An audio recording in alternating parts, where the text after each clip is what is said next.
Halo, selamat pagi pemirsa. Bagaimana kabarnya hari ini? Semoga selalu sehat, selalu lancar urusannya. Dan untuk umat muslim yang sedang menjalankan ibadah puasa di bulan suci Ramadan, semoga juga selalu lancar sampai nanti hari kemenangan tiba. Kita sudah masuk di minggu kedua, masuk ke minggu ketiga di pekan puasa Ramadan kali ini. Semoga selalu lancar dan tentu seperti biasa, iBreak hari ini bersama saya Oki Arisandi akan kembali membicarakan terkait dengan topik yang hangat sedang diperbincangkan di Kota Pahlawan. Karena sebagaimana kita tahu pemirsa, kota Surabaya punya banyak sekali hunian-hunian, mulai dari hunian mewah hingga hunian berbagai kelas. Nah, yang perlu kita tahu bahwasannya pemirsa, setiap hunian ini atau developer itu sebetulnya wajib menyediakan yang namanya lahan untuk pemakaman tempat umum. Nah, sayangnya tidak semua hunian-hunian ini atau developer memenuhi aturan tersebut hingga akhirnya hari ini Kota Surabaya menghadapi krisis lahan pemakaman umum. Sejumlah pemakaman umum di Kota Surabaya dikatakan bahkan sudah mencapai kapasitas maksimalnya, sudah tidak bisa menampung lagi, bahkan ada yang harus dimakamkan secara tumpang tindih. Yang ini berlaku untuk keluarga.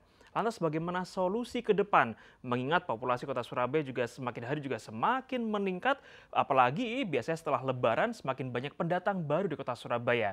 Nah, kita akan membahasnya dengan dua narasumber yang sudah menemani saya pagi hari ini. Pertama ada Mas Eri Irawan, Ketua Komisi C DPRD Kota Surabaya. Selamat pagi Mas Eri. Pagi, Mas. Sehat nggih? Alhamdulillah sehat. Alhamdulillah sehat. Ada juga Pak Putu Rudi Setiawan, IRMSC, dosen Departemen Perencanaan Wilayah dan Kota ITS Surabaya. Selamat pagi Pak Putu. Pagi. Kabar sehat Pak Putu? Alhamdulillah. Alhamdulillah sehat. Barangkali saya ingin ke Mas Eri terlebih dahulu. Mas Eri, informasi terkait dengan bagaimana Surabaya hari ini mengalami krisis lahan pemakaman umum, ini fakta?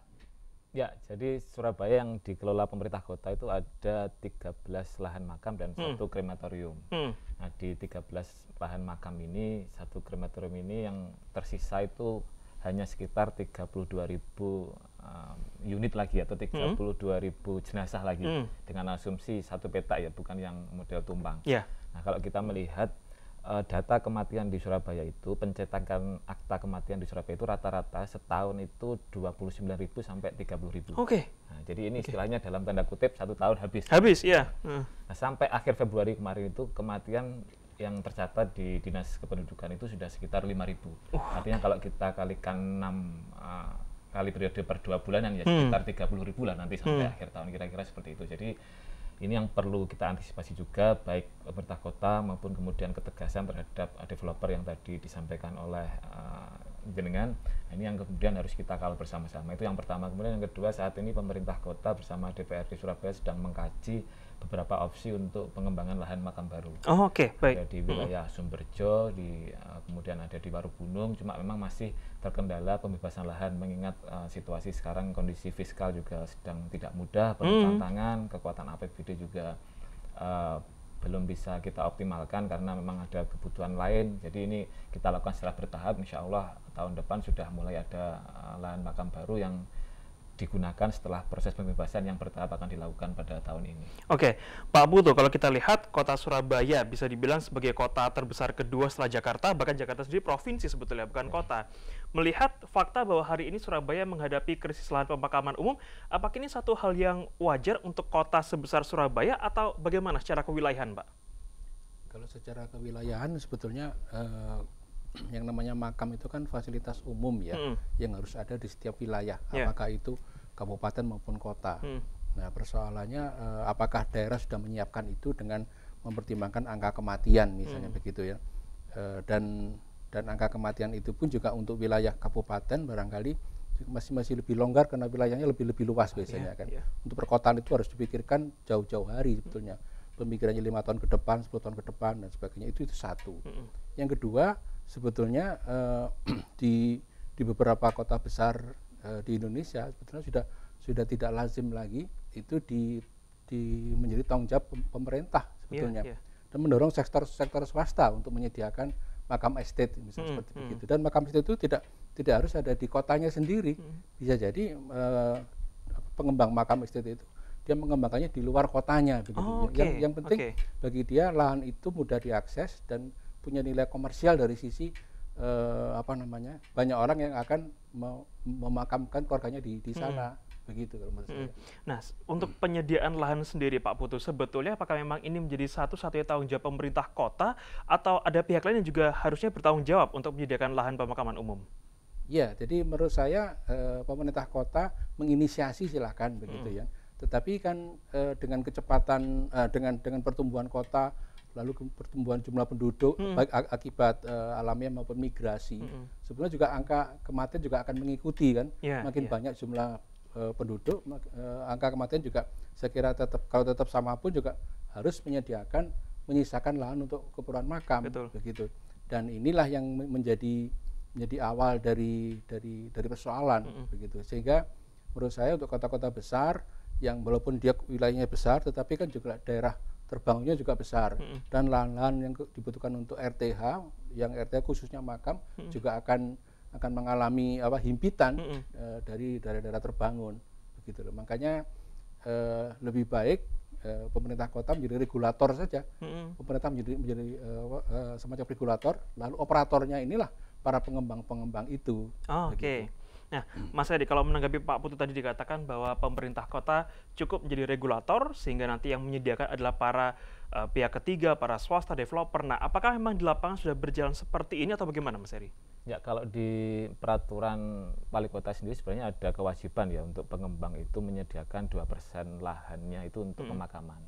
Nah, kalau dia tidak mau, kebanyakan memang tidak mau karena daripada untuk makam itu dia jual lebih, nilainya kira-kira lebih menguntungkan lah kira-kira begitu. 2% lahan misalnya dari 10 hektar sudah sekian, sudah berapa unit perumahan misalnya. Nah, kalau misalnya dia tidak mau menyediakan 2% lahan, maka bisa kompensasi 2% dari lahan itu dikalikan dengan NJOP. Nah, kemarin kami sudah koordinasi bagaimana ternyata banyak juga Mas pengembang-pengembang itu yang belum membayar kompensasi lahan makam ini. Nah, sejak tahun 92, 90 perumahan-perumahan yang berdiri tahun itu belum, sebagian besar belum membayar untuk lahan kompensasi makam ini. Padahal sebenarnya itu digunakan untuk pembelian lahan baru untuk makam juga sebenarnya kan begitu. Jadi ini yang kemudian harus kita kontrol secara ketat. Nah, ini ada satu lagi problem memang. Saat ini kan untuk makam-makam yang dikelola pemerintah kota itu sudah gratis Mas, tidak ada retribusi lagi. Kalau dulu ada retribusi 110.000 sampai 170.000 per 3 tahun ya. Nah, sekarang sudah tidak ada retribusi lagi karena itu dianggap membebani masyarakat, sudah susah, sudah meninggal kok masih ditarik retribusi, sehingga itu sekarang digratiskan. Nah, ekses dari digratiskan itu sekarang semakin banyak warga yang memilih untuk dimakamkan di lahan-lahan yang dikelola pemerintah kota. Nah, sebelumnya kan ada di lahan-lahan kampung itu yang ada 300 makam yang dikelola oleh kampung sendiri, kemudian ada 13 makam yang dikelola oleh pemerintah kota. Ini sebagian warga sekarang sudah inginnya dimakamkan di lahan milik pemerintah kota karena sudah tidak ada kewajiban membayar. Kalau di lahan-lahan yang dikelola oleh perkampungan itu kan masih ada iuran makam dan sebagainya. Nah, ini sekarang warga banyak ke situ yang kemudian membuat ini juga semakin sempit ini ruang untuk makam yang dikelola oleh pemerintah kota. Jadi memang benar tadi Pak Putu menyampaikan ada baiknya pengembang itu kemudian mengelola lahan sendiri bahkan di luar kota tidak masalah. Memang kadang yang terjadi di lapangan ini makam kalau bagi masyarakat Indonesia itu kan secara bukan hanya soal urusan menguburkan orang, tapi secara sosiologis dan secara agama ini kan ada keterkaitan yang erat. Nah, misalnya dia ada tradisi ziarah yang kemudian pengen di dekat kota Surabaya sendiri. Ini berbeda misalnya dengan budaya di luar negeri ya. Budaya di luar negeri itu ada pemakaman yang bahkan didonasikan untuk bagaimana keberlanjutan lingkungan. Jadi misalnya dimakamkan di tengah hutan kemudian diberi tanda pohon begitu. Nah, itu di beberapa di Inggris sudah seperti itu. Cuma kan secara sosiologis di Indonesia ini kan agak susah. Kurang lazim ya. Kira-kira. Siap. Artinya pemerintah Kota Surabaya sebetulnya sudah punya perwali yang mana sebetulnya mengatur bagaimana nanti para developer ini harusnya menyisakan 2% lahan untuk pemakaman umum, tapi developer diberikan kebebasan memilih untuk menyediakan 2% lahan atau justru membayar uang kompensasi. Di saat sudah membayar kompensasi, memilih hal tersebut, tapi justru faktanya sampai dengan hari ini sejak tahun 90 juga masih belum terbayarkan. Lantas bagaimana sikap Pemkot ke depan harusnya bersikap tegas kepada para developer? Kami akan segera kembali usai jeda berikut.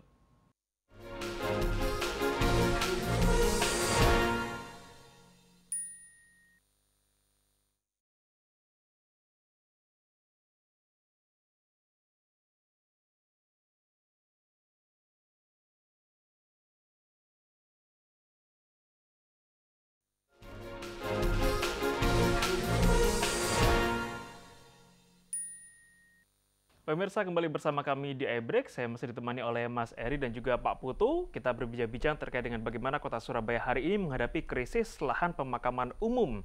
Bahkan ada 13 pemakaman umum yang dikelola oleh pemerintah Kota Surabaya. Dan sebetulnya dari data tersebut ada 2 TPU, yakni TPU Babat Jerawat dan juga TPU Ngagel Rejo yang dikatakan sudah mencapai maksimum kapasitasnya. Nah, ini sudah sangat membahayakan tentu. Saya ingin ke Mas Eri terkait dengan perwali tadi, Mas Eri. Kalau developer sudah diberikan kebebasan, ingin menyediakan 2% lahan atau membayar kompensasi. Di saat mereka sudah memilih membayar kompensasi, tadi Anda katakan dari tahun 90-an ada, bahkan sampai dengan hari ini masih belum membayar, artinya apakah Pemkot tidak berusaha menagih atau bagaimana, Mas? Jadi proses penagihan sudah dilakukan. Kemarin kami koordinasi dengan Dinas Lingkungan Hidup yang pengampu masalah makam ini ya, sudah dilakukan penagihan, cuma memang kan tidak bisa serta-merta itu kemudian dikenakan sanksi karena ada mekanismenya lah, sampai surat ketiga dan segala macam. Ini yang terus digodok dan kita kawal terus agar sebenarnya bukan hanya soal pembayaran itu, tapi penyesuaian dengan NJOP sekarang. Jadi karena NJOP 2% lahan itu disebutkan sesuai dengan izin KKPR-nya, pemanfaatan ruang ketika itu, artinya izin ketika dia terbit misalnya tahun 92 sudah tidak relevan lagi dengan nilai tanah saat ini. Padahal sebenarnya konsep dari perwali ini kan agar lahan kompensasi makam itu bisa digunakan untuk pembelian lahan makam baru. Nah, kemudian sebenarnya di perwali juga dimungkinkan pengembang ini mempunyai lahan di luar lokasi perumahannya yang setara 2% itu. Jadi silakan sebenarnya pengembang memilih atau membangun makam baru sendiri. Seperti dikatakan Pak Putu tadi. Jadi misalnya di perumahan A dia tidak mau membayar kompensasi 2%, juga tidak mau menyediakan 2% lahan di sini, silakan memilih 2% di tempat lain sesuai besaran ini untuk dijadikan makam. Sebenarnya ada keluasan-keluasan itu, cuma memang dari sisi penegakan aturan ini yang harus kita kawal bersama. Nah artinya dengan adanya keluasan-keluasan yang tadi Anda katakan, apakah rasa-rasanya Pemkot ini terlalu luwes kepada para developer sehingga mereka terlalu menganggap enteng 2% lahan, ya udah bayar kompens saja, kompens sampai dengan hari ini belum dibayar. Nah artinya apakah perwali ini sebetulnya harus direvisi kembali, harus tegas bahwa nggak usah bayar kompen, sediakan saja lahan, atau gimana, Mas? Ya, kalau perwali direvisi, saya kira yang paling penting adalah terkait dengan kesepakatan NJOP itu harus disesuaikan dengan tahun yang relevan sekarang, misalnya tahun yang bersangkutan. Jadi bukan tahun ketika KKPR perumahan itu terbit, itu yang pertama. Kalau soal lahan dan kompensasi denda itu mungkin sebenarnya saling melengkapi, sebenarnya tidak masalah terkait itu. Cuma sekarang yang kita persoalkan soal NJOP-nya ini yang kemudian terlalu lampau dan tidak relevan dengan situasi sekarang. Dan kemarin saya tahu sendiri bagaimana Pak Wali Kota waktu itu memang marah-marah betul soal makam ini karena tidak ada ketegasan dari dinas untuk segera mengeksekusi banyak permasalahan di masalah ini. Siap. Saya ingin kembali ke Pak Putu. Pak Putu, kalau kita berbicara masalah tata wilayah kota, sebetulnya untuk memperhitungkan jumlah makam, kapasitas itu kan seharusnya dilakukan jauh-jauh hari, jauh-jauh sebelum memang hari ini. Nah, apakah memang Kota Surabaya kali ini memang sudah over penduduk jumlahnya sehingga kapasitas lahannya sudah semakin sempit untuk pemakaman, atau bagaimana, Pak Putu? Saya terus terang tidak punya data yang rinci tentang itu ya. Tapi dari beberapa asumsi sebetulnya bahwa Surabaya itu sudah mengalami over capacity, gitu ya. Dan itu bisa jadi semacam alarm bagi pemerintah kota untuk memikirkan ke depan tidak hanya makam, tapi fasum-fasum yang lain seperti apa, gitu.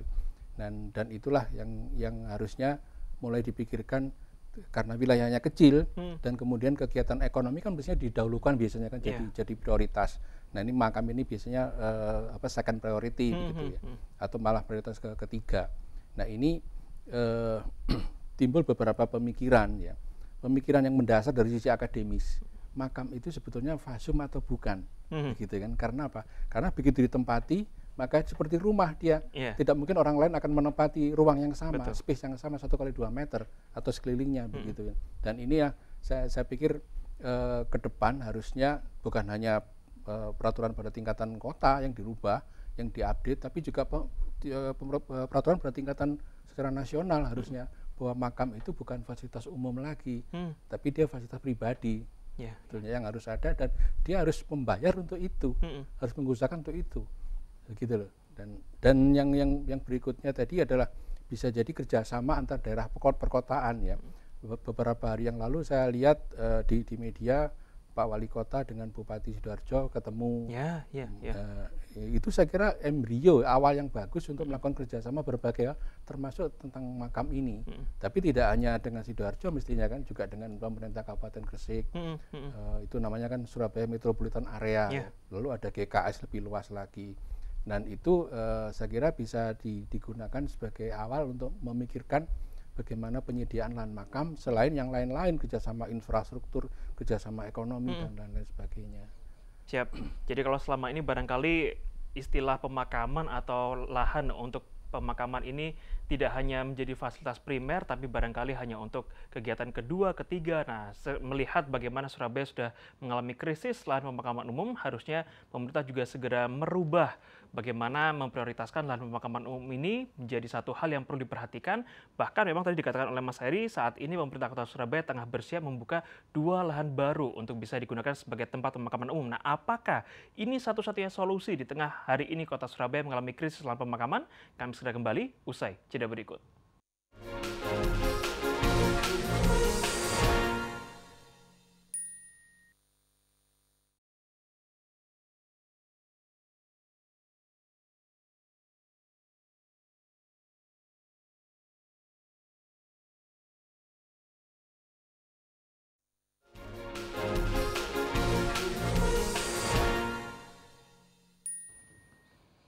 Terima kasih pemirsa Anda masih setia bersama kami di iBreak. Kembali di segmen akhir saya ingin langsung ke Mas Eri.